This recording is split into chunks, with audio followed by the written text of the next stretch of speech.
شماره 1 آزمایش زندان استنفورد. تو سال 1971 دانشگاه استنفورد چیزی شبیه بدترین اردوی تابستونی دنیا رو برگزار کرد. جایی که تو یا زندانی بودی یا نگهبان، اونم توی زندان کاملا ساختگی. 24 تا دانشجوی کاملا معمولی ثبت نام کردن. اونا به صورت تصادفی انتخاب کردن. نصفشون نگهبان و نصفشون زندانی. هیچ آموزش یا قانون خاصی هم براشون نذاشتن. فقط یه لباس مخصوص به هر گروه دادن و یه جمله گفتن: خودتون بفهمید باید چیکار کنید. همه شرکت کننده‌ها وارد این زندان ساختگی شدن و نمایش شروع شد. هنوز 36 ساعت از آزمایش نگذشته بود که اوضاع حسابی به هم ریخت. نگهبانا تنبیه‌های عجیب غریبی اختراع کردن. اونا زندانی‌ها رو مجبور کردن که با دست خالی توالت بشورن، مجبورشون کردن انقدر شنا برن تا دستاشون بی‌حس شه، حتی لختشون کردن و مجبورشون کردن بی لباس تو زندان تاب بخورن. بعضی از نگهبانا به طرز ترسناکی خلاق بودن، انگار که سالها تمرین کرده بودن و آماده این شغل بودن. شاید بپرسی حال زندانی‌ها چطور بود. اونا به فروپاشی روانی رسیدن، دچار بحران‌های شدید عاطفی شدن و بی اختیار گریه می‌کردن. بدنشون هم از شدت استرس عملاً از کار افتاده بود. یکی از اون زندانی‌ها کمتر از 2 روز دوام آورد. اون اونقدر گریه می‌کرد که پژوهشگرا ترسیدن کاملاً دیوونه شه. برای همین کشیدنش بیرون. قرار بود این آزمایش 2 هفته طول بکشه، اما تو روز 6 مجبور شدن تعطیلش کنن، چون حتی خود دانشمندا هم از نتایجش وحشت کردن. حالا چه درسی گرفتن؟ برای ساختن هیولا لازم نیست شیطان داشته باشی. فقط یه سوت، یه برگه یادداشت و کمی قدرت کافیه. شماره 2 آزمایش میلیگرام. فرض کنید اصلاً زندانی وجود نداشته باشه. فقط یه مرد باروپوش آزمایشگاه مؤدبانه ازتون بخواد یه کار شیطانی انجام بدید.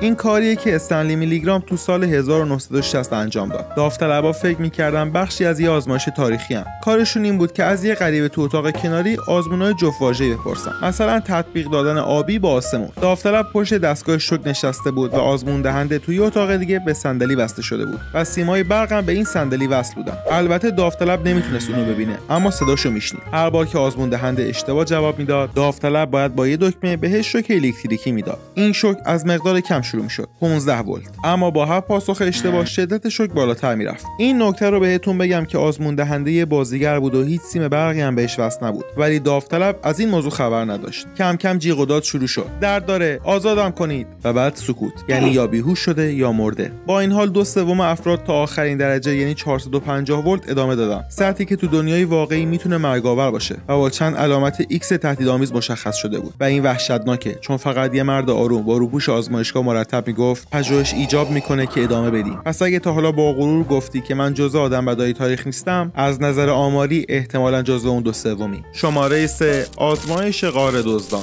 تو سال 1954 یه اردوگاه تابستونی تو اوکلاهوما از بیرون کاملا عادی به نظر میرسید، اما تو پشت صحنه روانشناسا یه آزمایش اجتماعی بزرگ ترتیب داده بودن. 22 تا پسر کاملا بی‌خبر از همه جا تو این آزمایش شرکت کردن. اونا بدون اینکه بدونن به 2 گروه تقسیم شدن: عقاب‌ها و مارها. تو هفته اول هر گروه فکر می‌کرد تنها گروه حاضر تو اردوگاهه. اعضای هر گروه با هم صمیمی شدن، پرچم ساختن و شعارهایی برای تیم خودشون درست کردن. اما تو هفته دوم پژوهشگرا این 2 تا گروه رو با هم آشنا کردن. چه اتفاقی افتاد؟ اردوگاه به یه جنگ قبیله‌ای تبدیل شد. پسرا به هم توهین می‌کردن، کلبه‌های همدیگه رو خراب می‌کردن، پرچمای اون یکی قبیله رو آتیش می‌زدن و حتی نیمه شب حمله‌های مخفیانه انجام می‌دادن. یکی از این گروه‌ها حتی خودشو با جورابای پر از سنگ مسلح کرده بود. اردوگاه از کباب کردن مارشملو رسید به سوزوندن وسیله‌های گروه رقیب. برای آروم کردن اوضاع پژوهشگرا بحران‌های ساختگی ایجاد کردن. اونا سیستم آب اردوگاه خراب کردن تا پسرا مجبور شن با هم همکاری کنن تا درست شه. بعدم کامیون اردوگاه طوری خراب کردن که هر دو گروه مجبور شن با کشیدن طناب اونو حرکت بدن. وقتی مجبور شدن برای حل مشکلات مشترک کنار هم کار کنن، دشمنیاشون برطرف شد. حالا نتیجه این آزمایش چی بود؟ کافیه به یه گروه آدم یه اسم و یه پرچم بدی. این سریع‌ترین راه برای بیدار کردن هیولای درونشونه.